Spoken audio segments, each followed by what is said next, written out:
This episode of Another Great Day is brought to you by Goombas, getting stepped on since the 80s. It's Wednesday, November 1st, 2023. I'm Aaron, and this is my non-Goomba co-host, Chris. Hello. Question. You ready? Yeah. If you were to be one of the bad guys in Mario Brothers, which bad guy would you be? Excluding Bowser. Okay, this is a no-brainer. All right. I would be Lakitu. Oh, the we talked about guy? him last week. And we have. Yep. I would love being able to fly. He's super helpful. He's strong because he can fish an entire go-kart out of the abyss. That's true. That is true. You're right. He can be knocked out of his cloud, which is a bummer. And he does have to wear glasses. He needs to get LASIK. You already wear glasses. So I know, but it's kind of normal. How about you? Who'd you be? Not a Goomba though, right? This is what I'd be, and I would. I have 5 lives if I do this. Can I guess? Yeah. What character has 5 lives? What enemy character has 5 lives? Magic Koopa. The cactus. Because every time you lose a bit of yourself, you're still alive. You're right. The cactus does. I was thinking maybe that bird that you throw eggs at in Mario 2. Oh, the Birdo. Not Yoshi? Yeah, the dinosaur that shoots eggs out of his mouth. Is its name Birdo? Yeah, Birdo. Birdo the dinosaur. That doesn't sound right. It's like my squirrel named Puppy. Anyways, welcome to another great day. How about some malarkey to start off your morning or your afternoon? Or if it's midnight, good night to you. Go to bed. This is the podcast designed to encourage interaction, creativity, and conversation. We're so glad you're here. Today's Wednesday segment, Chris, is something that we call, what is it you'd say you do around here? I don't know. What do you do around here? What do you do? Nobody does. That's the beauty of it. Today, we're actually joined by our beloved friend and brother, Coach Kevin Hurst. He was kind enough to record us what he does, and he's going to explain that now. So take it away, Coach. My name is Coach Hurst, and I coach basketball. This is my 27th year coaching basketball, and I would say that the easiest way to explain my job is I try to teach others to put a round ball in a round hole, and that round hole is suspended 10 feet above the ground and has a net attached to it. Obviously, there's a lot more that goes into it than that. But that's the offensive side. And then on the defensive side, I try to teach my players to stop the other team from putting said round spherical object through the round metal rim that is suspended 10 feet above the ground with a fiberglass backboard. Obviously, there's a lot more teaching that goes into it than that, a lot more motivation that goes into it than that. But basketball, at its most simple terms, is trying to get your players to be good enough to score on anybody that guards them, and then trying to get your players good enough to stop anyone that tries to score on them. And I would say that my job smells like hard work and success every single day. Awesome. Thanks again, Coach Kevin. You are the man, and you have a great beard. Really appreciate you. Keep up the good work.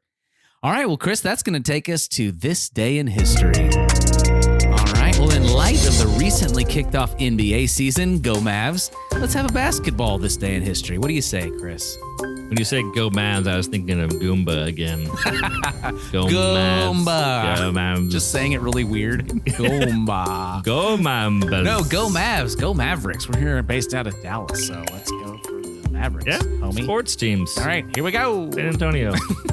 Rockets. Yes. Hey, you named 3 Rockets. Basketball teams. San Antonio. Yeah. Spurs. The Spurs. Sprockets. The Spurs. And the Sprockets out of Houston. Yep, they love that. Sorry, that's Houston. the Jetsons. Wait, are all the things in Houston space themed? Well, the Astros are the baseball team. That's the space. The Rockets are the basketball team. And then Oilers. the Texans. They used to be the Oilers. Oh, pour one out for the Oilers. And then the Texans. That old logo with the oil rig was so cool. Their uniforms were like that baby blue. I loved it.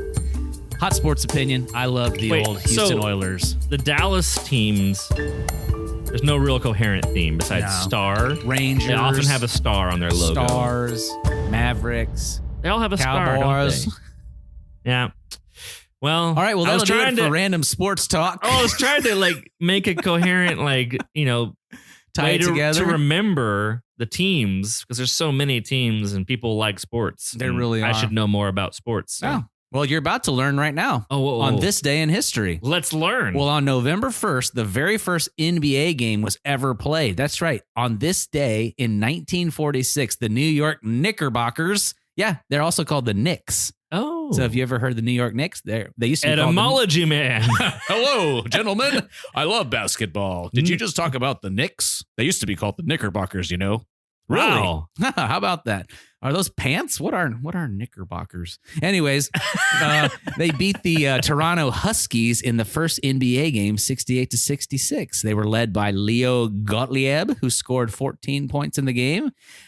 Played before 7,090 fans at the Maple Leaf Gardens in Toronto. Wow. Have you ever been to Toronto? Wait. What? This was in Canada? Yeah, isn't that crazy? The first National Basketball Association game of America. Does national mean America? I guess it just means nations at this point. Okay. Well, at the beginning, first game. I guess technically it's North America, right? Okay. I mean, Canada is part of the crew. America's hat, as some people call it. Also on November 1st, 1959, this is a bonus one. Well, before we move on from the NBA, I just want to point out the NBA is an institution. It's a thing that somebody created. Yeah. We just made it up. Someone's like, do you like basketball? I love basketball. Let's start a club. And then they have rules they just wrote down and agreed upon, kind of. And everyone like a said, small government. This is how we're going to play. This is how the brackets are going to be existing. And it's similar to baseball, because baseball doesn't pertain to the borders either. It has teams extremely similar. It has teams outside of America. Right? Yes. Yeah. Like in Japan and stuff like that. And Dominican. We don't play against those, but a lot of players are, Dominican and Japanese. So Canada kind of got I just think it's interesting that humans like a thing, make a group about it, and then have fun doing the thing. It's basically Dungeons and Dragons, but sports with real humans. Yeah, we all agree that the rules of that game matter.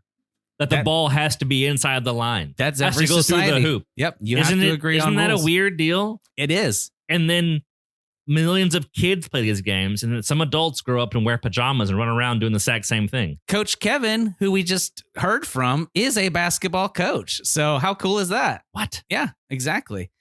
Okay, sorry. Enough basketball sports talk. I just thought that this was kind of a fun fact on this day in 1959, the day after Halloween, the very first hockey mask was worn by a goalkeeper during hockey. They used to not wear masks. Imagine that. That is seriously scary. Wow. Imagine that. What year? 1959. Yeah. So all the kids who were doing hockey pre-59, and probably even thereafter a little bit, because not everybody immediately got a mask. Correct. So like in the 50s and 60s, many people probably played without masks. Could you imagine? Just harrowing. Trying to block a puck with no mask on. That thing is coming at you. And this was also in Canada. How funny is that? The Montreal Canadiens. Well, today's Canada Day. Congratulations, Canada. Wait, you win the podcast. Wasn't there a Canadian Thanksgiving recently in October? We got to ask our Canadian friends. I don't know. Kelly! Where are you, eh? Get us milk in a bag. All right. Well, that'll do it for this day in history. That was from my elementary. We had milk in a bag. Today's question of the day is brought to you by Milk in a Bag. Today's question is going to be photographic memory or having the ability to speak any language at will. So would you rather be able to remember anything that you see, or would you rather be able to speak any language you need in the moment? Let's discuss. All right, what do you think, Chris? I feel like we've had a question like this before, and the answer I think that you gave was if you could remember anything, you could learn the language. You know what I didn't remember? Writing that question down. I really could use that photographic memory right now. You're right. We did have a similar conversation or a similar discussion question at one point. But we can do it again. But if you're like me, and you don't remember, this is fun all over again. It's like the first time. I do think that being able to speak any language, I'm going to take it one step further. It's going to tie into last week when we said if you learn one thing the rest of your life, if you could speak any language, I would love to be able to speak clearly and concisely the love language of my wife and daughter. Wow. That they could actually understand. I could actually communicate what they need, how they receive love. Because I try, and my efforts are fine sometimes, and other times it is not what they needed or what they wanted. Didn't feel loved by it because it's not at all what they actually like. So two ships passing in the night. You have to realize that just because I think it's a good idea to love somebody this way, it may not be that great of an idea. Wow. That's really good, Chris. That's deep.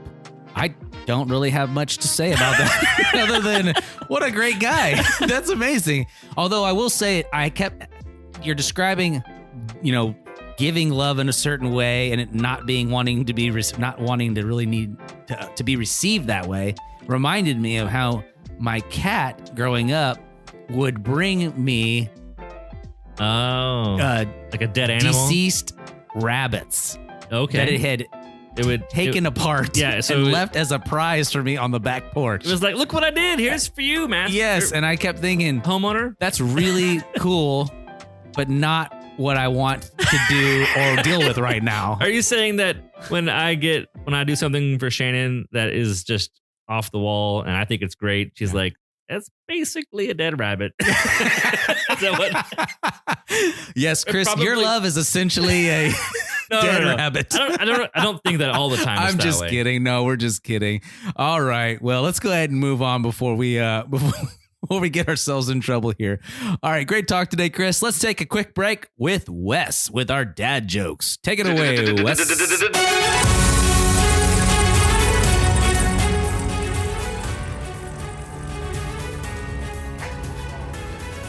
Hey there, guys. I was telling my wife the other day, there's really only one thing that scares me about Halloween. And she said, which is? I said, yeah, that's it. Exactly. Have another great day. Well, what? Witches what was that? Scary. What is? Who is? What is? There we go. All right. Well, let's go ahead and move on. Let's leave the jokes to Wes. All right. That's going to lead us to today's word of wisdom. Let's go ahead and land the plane here.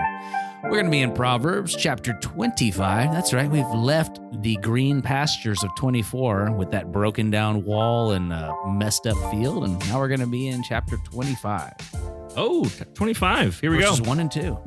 The verses of 1 and 2 are this. These are more Proverbs of Solomon, collected by the advisors of King Hezekiah of Judah. It is God's privilege to conceal things and king's privilege to discover them. These are also the Proverbs of Solomon, which the men of Hezekiah, king of Judah, copied. Interesting little change there. All right. It is the glory of God to conceal a matter, but the glory of kings is to search out a matter. That is an enigma. It's a little bit ambiguous. It is ambiguous. Our word of the day from last week, but you know what it's not? It's not clandestine. It is not. Not at all. All right, Chris. Well, I think that'll do it for today's proverb. Let's go ahead and wrap up the show. I think we're done. All right, today we really had a great time talking. We conversed, we interacted, and we were creative. And if you like what we're doing here, share it with your friends. Tell them about it. Say, hey, listen to this.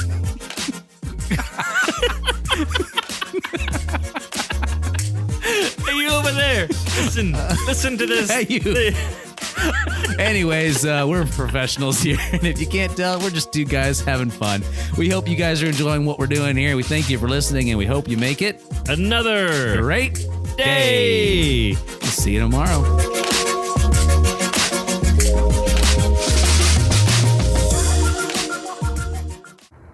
And here's a little more from Coach Kevin.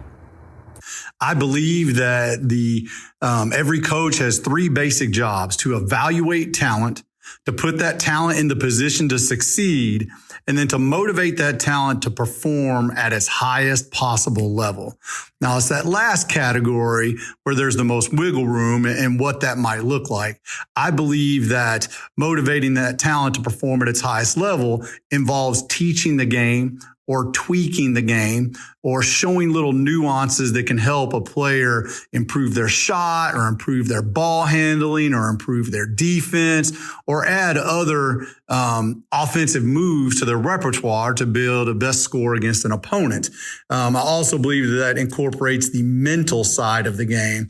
Very, very important to coach your players to be mentally tough to play through any situation, and also in practice to be able to prepare them for any situation. That way, when they get into games, they don't panic and they've already been there before. So again, I believe that my role as a coach is to evaluate talent, put that talent into position to succeed. In other words, don't ask players to play a position they're not capable of or to do things they're not capable of, and then motivate that talent to perform at its highest possible level, whether that be mentally or physically or skill-wise. The end.